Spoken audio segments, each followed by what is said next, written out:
Bom, irmãos, graça e paz do nosso Senhor Jesus Cristo para cada um de vocês.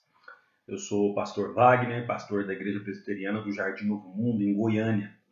E eu queria te convidar para a gente passar mais um tempo diante da palavra do Senhor. E hoje eu queria te convidar para a gente meditar no Salmo de número 121. Salmo de número 121 é o texto que nós vamos meditar hoje. Salmo de número 121, do verso 1 até o verso 8. A palavra do Senhor diz assim: Elevo os olhos para os montes, de onde me virá o socorro? O meu socorro vem do Senhor, que fez o céu e a terra. Ele não permitirá que os meus pés vacilem, não dormitará aquele que te guarda. É certo que não dormita e nem dorme o guarda de Israel. O Senhor é quem te guarda. O Senhor é a tua sombra à tua direita. De dia não te molestará o sol e nem de noite a lua. O Senhor te guardará de todo mal, guardará a tua alma. O Senhor guardará a tua saída e a tua entrada, desde agora para todo o sempre. Amém. Meus irmãos, eu queria hoje que vocês pensassem nas coisas que possam te provocar essa pergunta: de onde me virá o socorro? Ou melhor dizendo, quem pode me socorrer? Talvez possa ser um acidente de carro, talvez você possa passar por um assalto, um sequestro, o que não é muito difícil nos nossos dias de hoje. Ou então um diagnóstico de uma doença terminal, perder o emprego quando você tem uma dívida imensa para pagar, ser o arrimo de família com os filhos em casa, então na quarentena, ser impedido de trabalhar e já ver seus recursos se esgotando, ser consumido por uma forte depressão e não ter mais vontade de viver, ver a sua empresa se arruinando na crise e não ter o que fazer. Todas essas situações e inúmeras outras justifica a pergunta: quem pode me socorrer ou de onde me virá o socorro? Anos atrás, eu ouvi uma história contada por um missionário que trabalhava na capelania de um hospital, trabalhava com pessoas que estavam sofrendo ou padecendo com câncer. E ele contou uma história de uma mulher que precisava de um transplante de medula óssea, que depois de muitos anos de espera, encontrou um doador compatível, mas o transplante não foi realizado por alguma questão que eu não me lembro muito bem. Mas alguns anos depois se descobriu que a irmã dessa mulher poderia ser uma doadora, mas depois de uma discussão familiar, a irmã se negou a fazer a doação. Então imagine qual é a pergunta existente na mente dessa mulher: quem poderá me socorrer ou de onde me virá o socorro? Esse salmo, meus irmãos, é uma obra-prima que fala exatamente da proteção e do cuidado de Deus sobre o seu povo. Quando lemos esse salmo, precisamos ter respondido essa pergunta: de onde me virá o socorro? Os israelitas, quando cantavam esse salmo, quando subiam a Jerusalém para as três principais festas dos judeus, a festa da Páscoa, a festa do Pentecostes e a festa dos Tabernáculos, na verdade, eles subiam cantando esses salmos e, na verdade, eles não cantavam somente, é claro, o Salmo 121, mas todo o arcabouço que está entre o Salmo 120 até o Salmo 134. Esses são conhecidos nas Escrituras como os cânticos de romagem ou salmos de subida, que se tornaram então as músicas de viagem dos judeus piedosos que subiam para Jerusalém para cultuar a Deus nessas respectivas festas. Então, de maneira muito gloriosa, os salmos de romagem falam da proteção e dos feitos do Senhor em relação ao seu povo, e isso faz muito sentido, pois viajar cantando essas músicas até Jerusalém era muito perigoso, e era perigoso por três motivos: pelo clima, pelo relevo e pelos ladrões que assaltavam essas caravanas que subiam para Jerusalém. Então, os cânticos de romagem lembravam os judeus de como Deus estava em favor do seu povo. Isso enchia, então, de ânimo o coração daqueles que subiam até Jerusalém para se encontrar com Deus no templo, para cultuá-lo, para apresentar suas ofertas e os seus sacrifícios. Os cânticos também serviam como orações, clamando a proteção de Deus em todo o percurso, tanto de ida como de volta. Essa viagem, então, era cercada de muitos perigos e nada melhor do que fazê-la lembrando de como Deus é fiel a seu povo, de como Deus é rico em poder e de como Deus é um Deus protetor. Agora pense na aplicação espiritual desses cânticos. Pense em nós como povo de Deus vivendo como peregrinos nessa terra e padecendo em um mundo que jaz no maligno, um mundo no qual nos cerca por todas aquelas dificuldades que eu citei logo no início. Pense em nós como aqueles que estão caminhando em direção à Terra Santa, para nos encontrar definitivamente com o grande Deus.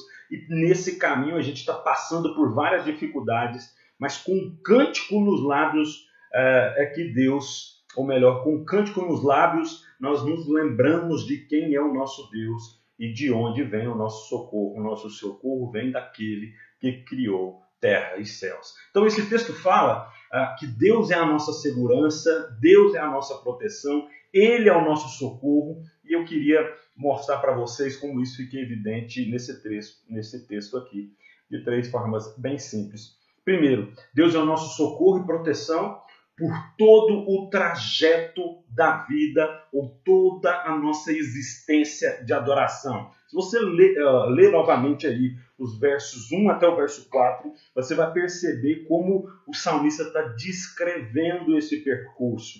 Elevo os meus olhos para os montes, de onde me virá o socorro? O meu socorro vem do Senhor, que fez o céu e a terra. Ele não permitirá que os meus pés vacilem, não dormitará aquele que te guarda. É certo que não dormita e nem dorme o guarda de Israel. Então, como nós já dissemos, precisamos entender que estamos nesse mundo como peregrinos numa terra estrangeira. Nossa mente não deve se conformar com esse mundo, já dizia o apóstolo Paulo. Nossos tesouros não são desse mundo, já dizia Jesus Cristo. Devemos pensar nas coisas celestiais e a nossa pátria é uma pátria celeste, não essa aqui. Mas uma coisa é fato, nós estamos nesse mundo e vivemos em um mundo que funciona de maneira estranha a nós. Jesus, ao orar por nós, ele pede para Deus nos livrar do mal, mas não para nos tirar desse mundo. Ou seja, a gente precisa caminhar esse trajeto até nos encontrarmos com Deus. E nesse trajeto nós vamos passar por dificuldades, mas o nosso socorro vem do nosso Deus, que criou os céus e a terra. Mas esse trajeto, então, ele é perigoso, ele é cheio de armadilhas, de ciladas, de problemas que vêm sobre as nossas vidas. No entanto, precisamos crer que o nosso socorro é presente. Deus é nosso protetor. E nesse trajeto não devemos temer por 2 motivos. Primeiro, a magnitude de Deus. Veja como o salmista ele inicia o salmo contemplando as montanhas. Ele diz, eleva os meus olhos para os montes, de onde me virá o socorro? Não há nada mais magnífico do que vislumbrar a magnitude de uma cadeia montanhosa. As montanhas parecem coisas intransponíveis, inabaláveis, que têm o poder de alcançar até mesmo os céus. Em outras culturas, por exemplo, culturas que circundavam Israel, criam-se que os deuses habitavam nos altos das montanhas. Por isso era tão normal construírem templos ou lugares de adoração nesses lugares altos, os altos de adoração. Lembre-se que Deus se manifestou em vários montes também. Deus de Israel também usava das montanhas para se revelar ao povo. Então as montanhas traziam em si essa particularidade de apontar para algo grandioso e poderoso. Muitos estudiosos dizem que os judeus, quando subiam para Jerusalém, levantavam seus olhos ao horizonte e podiam ver o glorioso templo de Deus construído lá no cume do Monte Moriá.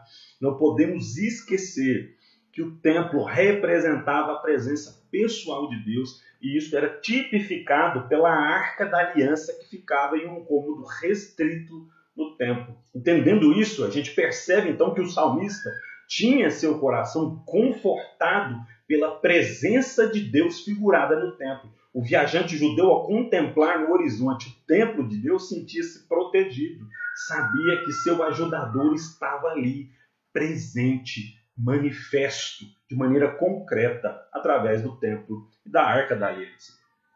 Então, o templo e a magnitude dele sobre o Monte Moriá, ele confortava o coração do povo de Deus a caminho de Jerusalém. Mas também é preciso considerar aqui o que o salmista diz sobre Deus nessa parte do texto. Deus é o Criador dos céus e da terra. Não é somente um templo que mostra a glória de Deus, mas é aquilo que ele é e aquilo o que ele fez com o poder da sua palavra. Não há como se sentir mais protegido e encorajado diante do perigo, tendo ao nosso lado Deus que criou os céus e terra. Deus criou todas as coisas do nada e pelo simples poder da sua palavra, tudo que existe se fez. O que eu e você precisamos nos perguntar em nossa caminhada nessa terra é: existe melhor companheiro de viagem do que esse? Existe perigo que possa nos fazer perecer tendo esse Deus como nosso protetor? Com a ajuda e socorro desse Deus, vamos superar todas as coisas? É claro que a resposta é sim. O segundo motivo pelo qual não devemos temer o nosso trajeto até a glória é o cuidado minucioso de Deus. O salmista fala de Deus não permitindo aqui com que os seus pés vacilem. Essa imagem ela é muito rica de sentido, pois o terreno que o israelita viajava era acidentado e pedregoso, onde era muito fácil tropeçar, escorregar, sofrer uma queda. Mas o salmista diz que Deus cuidará para que seus pés não vacilem ou escorreguem. Deus está em todo o processo dessa caminhada. Vamos resvalar nossos pés somente quando nos desviarmos daquilo que Deus estabeleceu ou das suas orientações para nós. É claro que nós não estamos falando que a nossa caminhada aqui nessa terra, nessa existência, será só alegrias e vitórias, mas Deus nos orienta a como caminhar em terreno perigoso. Deus não fica displicente, Ele não dorme em serviço, Ele está cuidando de nós a todo momento, Ele nos capacita para as dificuldades e lutas. A gente percebe isso quando a gente olha, por exemplo, o Salmo 144, verso 1. Bendito seja o Senhor, minha rocha, que adestra as minhas mãos para a peleja e os meus dedos para a batalha. Deus nos capacita para essas dificuldades da vida. O problema é que nem sempre estamos dispostos a ouvi-lo e por vezes nos pegamos cegos, surdos e completamente loucos pelos prazeres desse mundo e a gente se vê atraídos pelas coisas desse mundo e deixamos de perceber que a nossa caminhada aqui é em direção a algo muito maior do que aquilo que a gente vê e experimenta nessa realidade. Então, é assim que os nossos pés se resvalam, é assim que nós caímos pelo caminho. Queridos, o seu socorro é Deus. Não há notícia mais boa do que essa. Pois se o nosso socorro fosse outra coisa que não Deus, estaremos sujeitos a perecer. Se o nosso socorro fossem as pessoas, ou viessem das pessoas, estávamos totalmente perdidos. Porque as pessoas nos frustram, as pessoas erram, as pessoas nos abandonam, as pessoas nos trocam. E então a gente ficaria sem esse socorro. Mas sendo Deus o nosso protetor nesse mundo, então não virá nada sobre nós que nós não consigamos suportar e que não estejamos então amparados, cuidados por Deus. Uma outra coisa que aprendemos é: Deus é nossa proteção e socorro nas intempéries do caminho. Já falamos, então, do terreno acidentado que o israelita enfrentava em sua ida para Jerusalém para cultuar a Deus no templo. Lembrando que era uma obrigação dentre a cultura judaica, o judeu piedoso ia pelo menos 3 vezes ao ano a Jerusalém para cultuar a Deus. O povo de Deus fazia com frequência essa peregrinação, e isso também tinha um caráter pedagógico, de relembrar ao povo de como Deus era fiel a seu povo. Por exemplo, na Páscoa, quando o povo subia para Jerusalém, eles subiam cantando esses cânticos de romagem, mas também trazendo à memória tudo aquilo que Deus realizou na primeira Páscoa, a libertação de Israel da escravidão do Egito e de como Deus, por meio do sangue do Cordeiro vertido nos umbrais e portais das casas, livraram o povo de Israel do espírito de morte que passou sobre o Egito.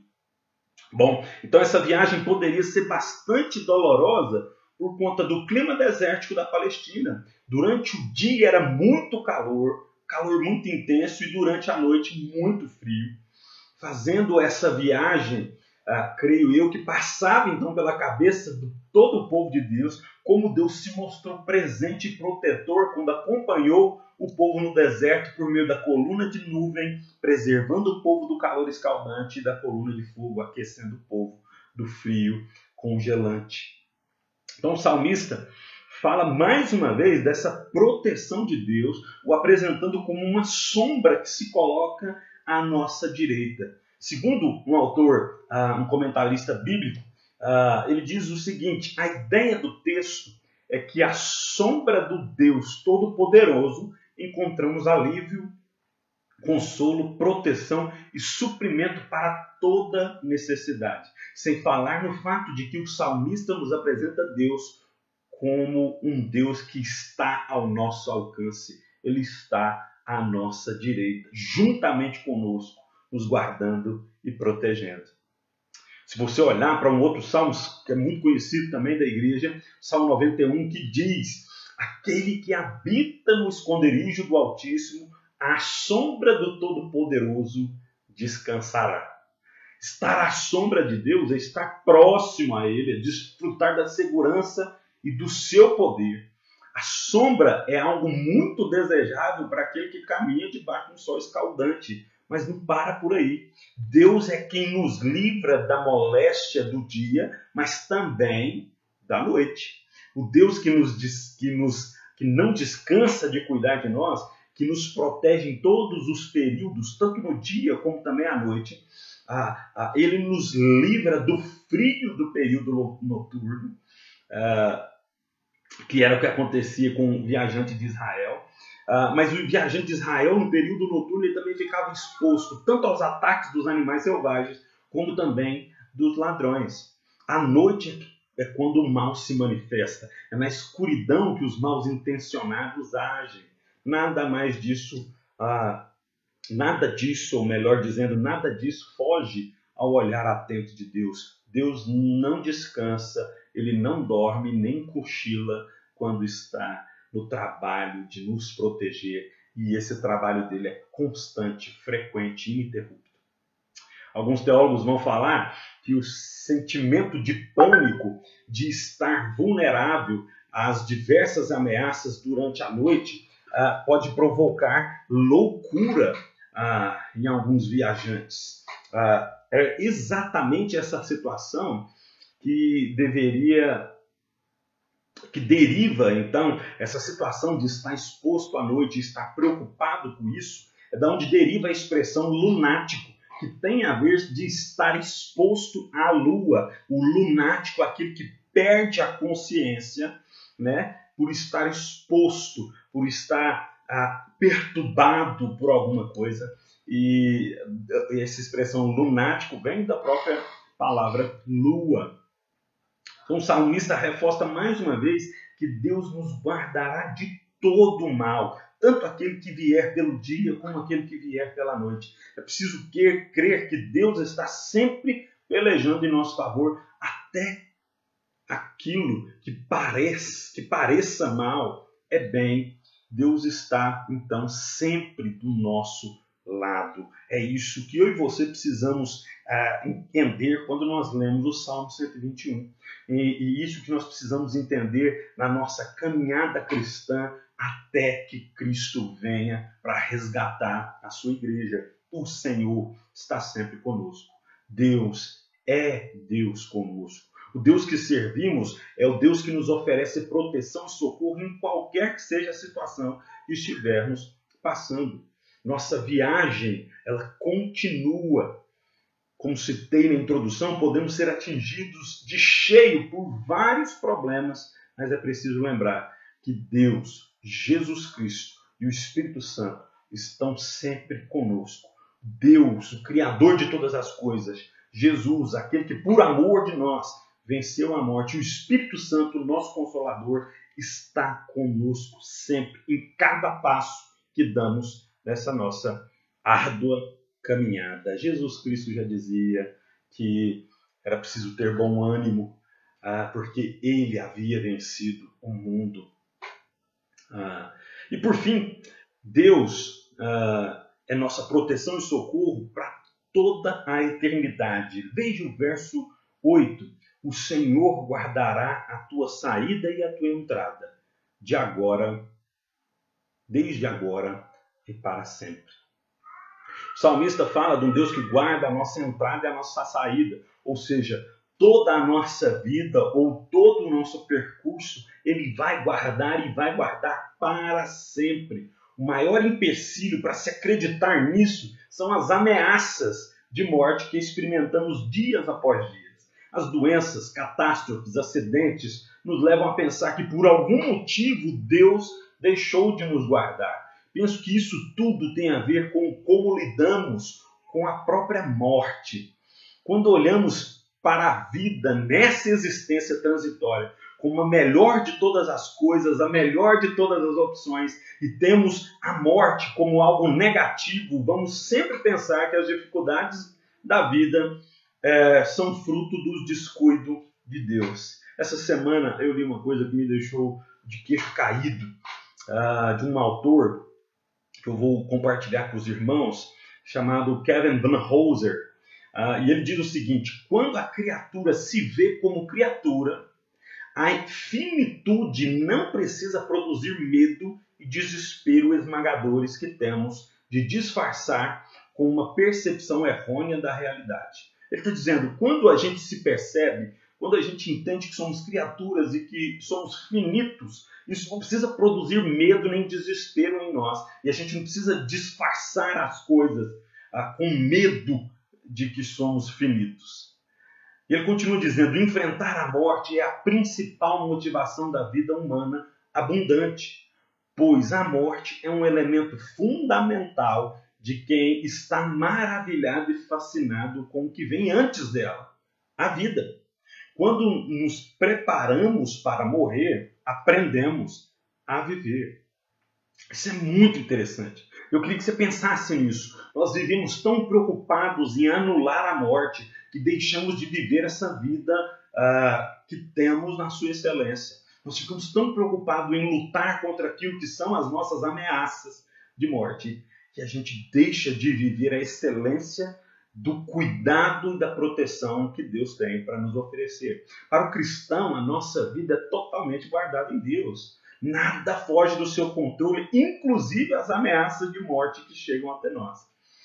A morte para o cristão é um recomeço. Pensar nesse grande favor que recebemos de Deus, o recomeço, a vida após a morte, a existência eterna, deveria então nos fazer homens e mulheres que confiam e descansam plenamente no Senhor, mesmo em grandes aflições.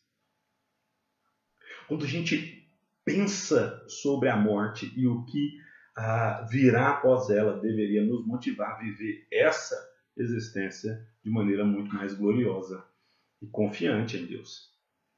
Jesus disse que as nossas vidas estão seguras em suas mãos, de modo que nada ou ninguém pode nos arrebatar das mãos dele.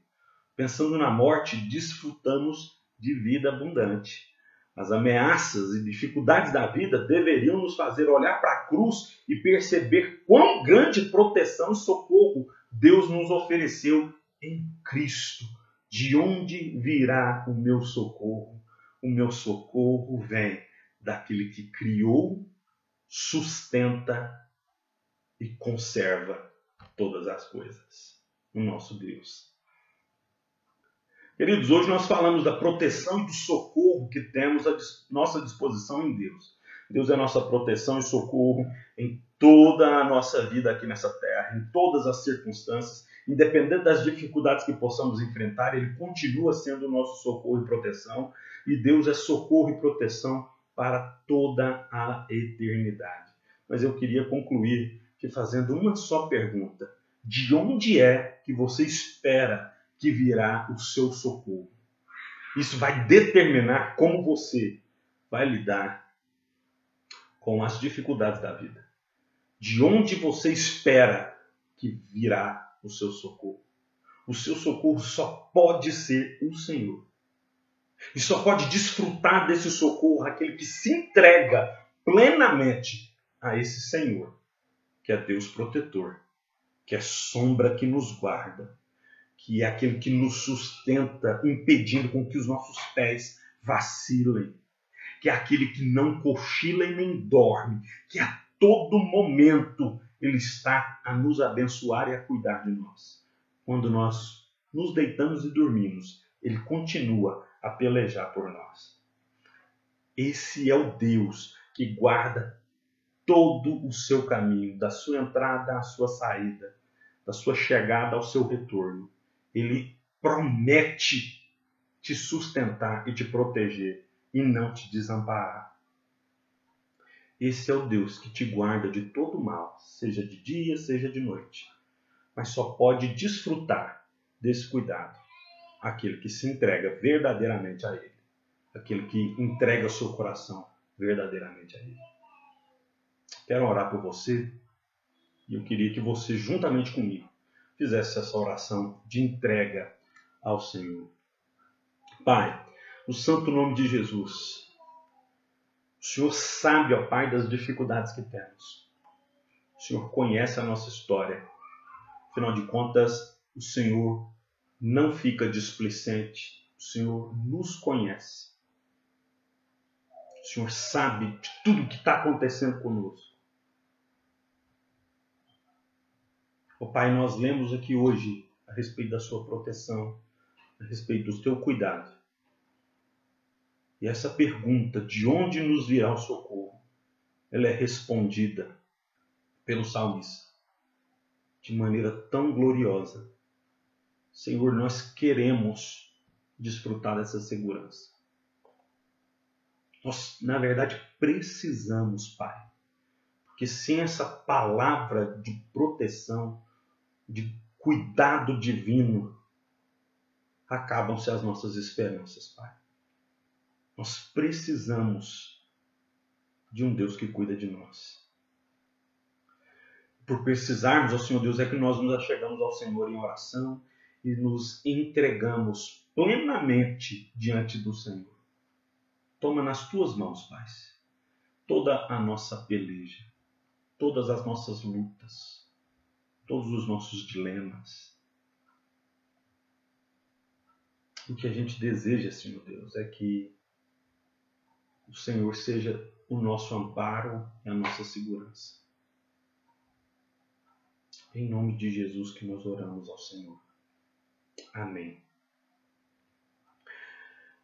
Irmãos, quero agradecer a oportunidade de mais uma vez estar aqui compartilhando a palavra do Senhor com vocês. Quero te desejar uma boa semana. Que a graça e a misericórdia do nosso Senhor Jesus Cristo esteja sobre a sua vida, sobre a sua casa, e que você possa viver isso durante essa semana. Um Deus que te protege e que te guarda em todo o tempo. Amém? Deus te abençoe. Fique em paz, em nome de Jesus. Amém.